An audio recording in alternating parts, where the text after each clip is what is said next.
یک دقیقه متوجه میشید چرا باید اختلالات روانی توی دوران کودکی و نوجوانی جدی گرفته بشه.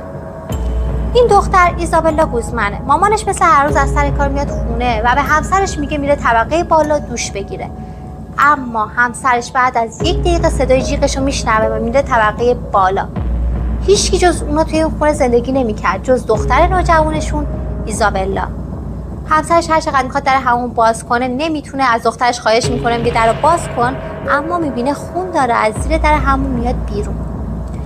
میره طبقه پایین، با پلیس سریع تماس میگیره و دوباره برمیگرده طبقه بالا که میبینه ایزابلا درو باز کرده و با یک چاقوی خونی داره از همون میاد بیرون و راحت از کنارش عبور میکنه بدون اینکه کاری انجام بده. اون میره سریع همسرش رو CPR کنه، احیا کنه، اما متاسفانه خیلی دیر بوده.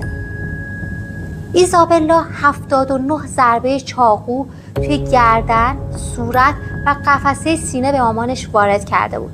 توی دادگاه هم مشخص میشه ایزابلا اسکیزوفرنی داره و برای همین متهم شناخته میشه، اما حبس نمیگیره بلکه میبرنش بیمارستان روانی برای اینکه درمان بشه. به نظر شما این حکم عادلانه است؟ اگه شما قاضی این پرونده بودین بهش چه حکمی میدادید؟ ممنون که همراه همین. نفس